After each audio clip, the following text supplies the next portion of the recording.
Much obliged again for joining us on the program as we look at Democracy Day in retrospect. On Wednesday, June 12, Democracy Day held in Nigeria to remember the June 12 debacle, an election which didn't showcase any of the dividing lines in the country, the dividing lines of north and south, of east and west, north and west, and I mean all the geographical locations in the country. It didn't show the ethnic divide, the religious divide. All of those paled into insignificance. MK Abiola won that election convincingly, but the military brass at the time, led by former President Ibrahim Badamasi Babangida, annulled that election. And from that time to today, Nigeria's democracy has not remained the same. So it's always a time of sober reflection to look at some of the issues that were prevalent at that time that are still very much prevalent today. I'd like to thank very especially Bishop Osadolo Oche, who's also a member of the Civil Society Network in Edo State. Thank you for joining us on the program. God bless you. Thank you for having me. Good morning, viewers and listeners at home. God bless you. We have Dr. Okaifo Esegbe from Igbenedion University, Okada, aka Open Secret. Thank you for joining us on the program. Good morning, Nigerians. Okay, give us your background, Dr. Okaifo. Democracy Day, as it were, where we're coming from, where we are, and where do you think we are going? When we look at the practice in Nigeria and look at other highly developed democracies, we can see all the differences. But I hear people say a lot that part of the problem that we have in our democratic practice is getting the right people into elective position. Take it off from there. Yes, actually, that's the issue. How to get the right persons into the right position. That is the issue. And in Nigeria, our democracy is under a siege. It has been hijacked right from 1999 when it came back. It has been hijacked by power brokers, by cabals, by cliques, very terrible cliques that have personalized this democracy. So if we take a retrospect to the 60s, early 60s when we had independence, the type of democracy then was sort of a healthy democracy when there was competition in the sub-regions. The western region, the northern region, and the eastern region, there was healthy competition, and you see massive development going on in those places. But before we know of it, the military came and truncated that democracy in 1966, and right from then till now, Nigeria has never actually been the same. So when it came to the price of democracy again in 1999, let us forget all that we went through the military, you discover that the military again handed over to a military in the sense of a retired military personnel. And the tendency was a do or die type of a democracy. And then we having the issue of 36 over 36, PDP over 36 over 36, maybe in Western region, AD won some few states and what have you. So it has always been like that. During the election, you see them bring talks to the polling station, shoot guns, carry ballot boxes away. They stuff the ballot boxes, bring them out, until Jega came with the issue of a card reader. We were thinking that we have gotten there. Even at that, it was still not the same thing. So what is there is that until we are able to actually democratize the system of Nigeria, we are actually not going anywhere. It's not a cause. We are actually not going anywhere because if you want to set on a journey, you must know where you are going to. You must have your chart. You must have your roadmap. Okay. You must have a destination of where you are going. Okay. But where there is no destination, it's just like we are groping. The kind of democracy now is like we are just groping. So until we are able to play by the rules of the game, we are not playing by the rules of the game. Okay. Until we are able to play by the rules of the game, that is when we'll be able to say we are practicing democracy. Because now it's a matter of winner takes it all. Okay. If you are not loyal, you real. All right, let me stop you there. Bishop, can you build on that? I mean, Nigeria's democratic experience, democratic journey. Thank you very much. I want to bring us to history. You see, when our colonial master handed over government to us as an independent nation, a federated nation, a republic. And even before then, 1957 election and thereabout, there was already a system that was very demonic. This system made the church to abandon politics. And the system was that there was a strong court competition between the Reformed Ogboni fraternity and the... I want us to play down on and names, the, yes. and on the issues, the other one. Okay. And selections were based on membership. It was not based on the capacity, on intelligence, on knowing what to do in government. And thereafter, the military took over. And when political rule was now enacted in 1998, the actual politicians were afraid that who know if I venture into politics, will the military not truncate it again? Then it was not left for those who don't even know what politics is all about. And they all won and became a leader. Now that they are in the House of Assembly of the state, National Assembly, Senate, and House of Rep, they are governors and deputy governors. They are now president and vice president. They now became leaders by that office. And every other person that knows what to do must come under them. And if you are not ready to submit yourself to their leadership, it becomes an anti-party activity. So whatever they say, whether it's right or wrong, you are duty bound to say yes, sir, and implement it. And because of that, good men decided to stay away. Like us, became voters. And we vote for candidate of our choice. Based on what is presented to you? Yes. Based on what is presented to me.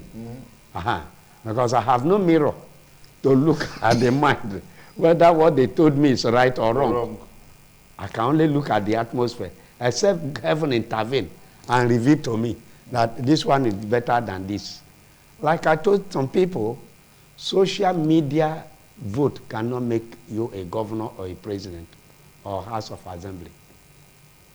And prayers cannot make you win election. But it's important. It's very important. For you to win election, you need the vote of everyone that have a thumb. Whether the person is mad, let that madness go that day. So far, he go and vote. If he has 4 fingers, he can use one to thumbprint. If he's a witch or a wizard, you must meet that person to be able to appeal, convince the person on the day of election. It's just only one day. Come and vote for me. So if you are not doing that, you are doing social media noise on television, on radio, on this and that, and somebody is doing underground work, at the day of election, you will find out that the results will show. The results will show. Okay. Thank you. All right, Dr. Opusiki, let me get you in here. Going forward, there's a conversation now in the National Assembly on the need to go back to the regional system of government. But we've also seen that while that conversation is ongoing, people are already criticizing it. People are already taking a position against it. I heard in your opening line that at the time, when we had the regional system of government, it created a lot of competition. I mean, look at the issue of minimum wage. The governors are saying they can't pay. Do you think this will have any impact on our democratic practice in terms of meeting the yearnings and aspirations of the people if eventually it comes to see the light of the day? Yes, the issue of going back to regionalism, so to speak, is just an equivalent statement of saying, let us practice fiscal federalism. Because if we say, let's go back to regionalism, are you going to collapse the Do Delta and those things back to the western region? Are you going to... So what that is implying or probably they need to amend that prayers in the National Assembly, is that let us practice physical federalism, where each state will take over their resources. Take over your resources, mine your resources, be productive with your resources, and pay taxes to the federal government. That is where we are going to have a healthy competition, because now all the states, they relax. So Agbada, wear so suit or Babariga, what have you, wait, keep their hands on their knees and wait till the end of the month to go to Abuja to share federal allocation. Where is that federal allocation coming from? Federal government have no allocation, it's coming from the state. So allow the states to control their resources. Now, the reason, one of the reasons why there are no food, Nigeria is hungry, now almost everybody is hungry, even if we are pretending we know we are hungry, is that this issue of waiting for federal allocation, if we have allowed the competition to continue, you realize that the states who can produce food will be producing food. The state that can produce vegetable will be producing vegetable. That is their own source of income. And they will be supplying to us that don't want to do work and they want to fry our hair on the street. So by the time we are able to actualize the fiscal federalism, then Nigeria will be heading towards real democracy and towards real freedom. But by the time we are waiting for the oil that will come, the oil money that will come from one place for all of us to go and share, you realize that states, for example, that are oil producing states in this country, you realize that they have maybe 18 local government, at most 24 local government. Whereas states that don't have, they are not producing oil, they will be talking about 45 local government, 40 local government. What happens? At the end of the month, the money that will come from this part of the country where they have 18 local government or 24 local government, the case may be, will be taken to Abuja and shared to those states. So at the end of the day, everybody keeps their hand akimbo. Nobody seems to be doing anything. That is why you see now ordinary food in the market is no longer accessible because nobody wants to go to farm. What am I going to farm to do? When there is oil money to go and siphon, when there is oil well to go and compete for, where there is bunkering to go and do, what am I going? Anybody that is going to farm now say it more look like the person don't know what he or she is doing, apart from the insecurity in the land. Even going to school now is no longer fashionable. You can even tell, can you go and tell people now you are a graduate, who looks at you? What is in your pocket? That is what, and what comes from the pocket is the natural resources. Okay. For example, in the state here today now, the most thriving business industry that is working in this state is ticket collection. On Sunday they are there, public holiday they are there, and they must be there. Every day they are there. It's very active. The workers there are very active. But go to some of the ministries, you find almost an empty hall. Go to the hospital, the nurses want to fight you, the doctors want to fight you. Everybody's angry. So we must sustain, we must go for that fiscal federalism. That one they are talking about regionalism, they have not defined it very well. What they should talk about is fiscal federalism, where every local government, by the time every local government will control the resources in the local government. You cannot say we are from East and West, for example. We have a lot of pineapple, we have a lot of plantain, we have a lot of all these things, and there are no food. We don't even have one juice factory. You cannot even access a road going to Emui that have the largest pineapple in East and Land. You cannot access the road. Go to Oroi. If not because of the NDDC that they try to do something there, even the work has been abandoned now. So not until every resource, every community control their resources, community will be booming. Go to the village now, they are virtually empty. What are you doing there? If you see Odume in the village, then maybe they don't have resources children to come and get them out of there. If you look youth in the village now, maybe they are just carrying phone because Yahoo can be done anywhere. But the people who are supposed to till the land, farm, it's no longer fashionable. Everybody is in the city. Okay, all right. Bishop, the reaction that has trailed this discussion about fiscal federalism, like Dr. Opus mentioned a while ago, or the need for us to look at going back to the regional system of government and all of that to create that environment for healthy competition, especially from the north, is really, something to talk about. I don't know if you conversant with this and what are your perspectives? A lot of persons that represent us, they are only there to speak grammar, because they don't know what is happening to us at the grassroots, at the village level. When you are talking of a regional government or administration, what should be important is fiscal federation. Okay. A federation where every state will mine their resources, as it were, before Aguiyi Rossi obstructed the democracy. What we are suffering today is a handiwork of Aguiyi Rossi military decree that all resources in every community belong to federal government. And they was thinking that they will forever remain in government, so that the cotton in the north, they can control it. The cocoa in the west, they can control it. The oil in the south, they can control it. And now, that constitution is what the north is building upon. That you cannot tell them today of anything called physical federation. That states, regions, as they are calling for, should be in charge of their natural resources. Because for them, they have abandoned cotton. For them, the farm they are doing, Boko Haram and kidnappers have driven them away from the farm. Now, if the only factory and industry is their location from Abuja, and they have more local government than certain states' local government, you cannot change the situation.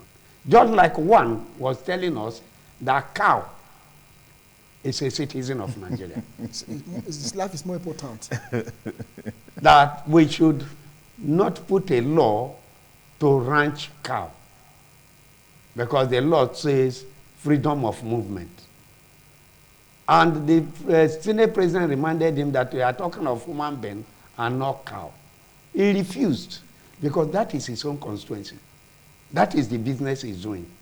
And he's striving at the expense of the people in the south. So how do you now interpret to him physical federalism that he will accept? That's the position we have found ourselves. Okay, our studio line will be open shortly, so you can also call and be part of the conversation. But let me come to Dr. Opunsikri. Yes, looking at the peculiarities of Nigeria's democratic practice, we talked about the fact that people getting into leadership position, especially elected position, the processes through which they emerge is always suspect. I mean, it's always questionable. And that seems to be part of the major problem. What other factors can you identify, and how do you think we can deal with these issues to strengthen Nigeria's democracy? First of all, INEC should be truly independent. The president should not have business in the appointment of INEC chairman and the personnel there. Then the judiciary should be purged, because the judiciary has been found as a culprit, as an accomplice in this destruction of our democracy in this country. So if we're able to allow the judiciary to be upright, and we are able to regulate, the INEC, then we'll have a way forward. Then the issue of political parties. The political parties is another thing that we have to look into, because the political party is not truly political parties in Nigeria. They're just business ventures set up by some group of people, so that by the time they give us a candidate, that candidate is what we are going to vote for. So the political parties are not helping matters. So the worst of it all is the assembly. I will not even talk about the state assembly, because the state assembly is equivalent to the local government now, as it were, across Nigeria. The state House of Assembly that are supposed to strengthen democracy, because that's the engine room. The National Assembly is supposed to be the engine room of democracy. Okay. The difference between the military system of government and democracy is the absence of the legislature. Okay. In the military, we still have the judiciary, and they gave landmark judgment even in their time. But today, all we are finding in the judiciary is conflicting judgment. Conflicting judgment. So the only way forward is for even we as citizens to take responsibility, to take the process onto our own hands. This idea of, if it is my person that is in government, whatever he or she does is right, and don't ever criticize that my person. Yeah. That is where we are getting. All right, let me take this call. Our studio line is open again. Hello, caller. Good morning. What's your name? It's politics. Yes, good morning. What's your name? Go ahead. Thank you. Good morning. Morning. This is Raphael from NTT. Yes, Raphael, go ahead. True federalism is the best form of government. But our own here has been devoured with corrupt practices and abuse of power. So its corruption is the major problem in Nigeria democratic system of government. Okay. If you go to section 153 subsection 1, the 14 bodies the federal government employ is capital-based intensive. Okay. If you now say they should go down to state, how can they survive? Seeing all those corrupt practices on ground, look at the applying for state police. The local government, the vigilante they have been, we see how they use it in the local government election. So this one that practicing is the best. Okay. Until they remove corruption from it, they are going nowhere. Okay. Thank you very much. Bishop, let me quickly get your... You see, yeah. every house have a foundation. No house is built from up. The foundation we have now in the Nigerian political system is 40, and there is no way we can demolish it. Okay, let me just quickly take this call. Hello, caller. Good morning. Welcome to Politics Today. Good morning. Hello, caller. Good morning. Tell us your name and where you're calling from. Yes, good morning. Good morning. Good morning. Yes, what's your name and where you're calling from? Welcome to Politics. My name is Ken Sola from South Road. Go ahead, please. I greet the panelists in the house. Thank you. The truth of the matter is the problem that we are facing today is me and you, not the politicians. We are the problem. I will start from the billboard. Those two guys that were in the studio initially, they're saying that billboard has nothing to do. The billboard has nothing to do. Why is it in place?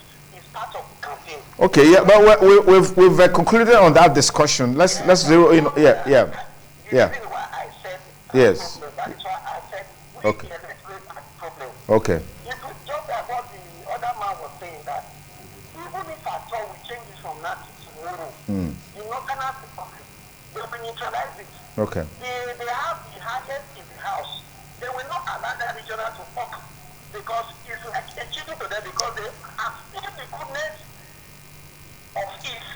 I don't know if you understand. So Yeah, they I will do. not allow it to work because Okay. if they allow it to work, it will not favor them. Okay. So we will remain like this. Corruption is the problem we are having, and the electorate are the problem. Okay. Thank you, Bishop. Yes. You see, like I was saying, in Nigerian politics today is the man that have money That calls can the win shot. nomination. In those days, you invite somebody in the village and say, come and contest election, we will support you. No 1 naira, no 1 shilling. But today, what they ask you is how much do you have in your bank account.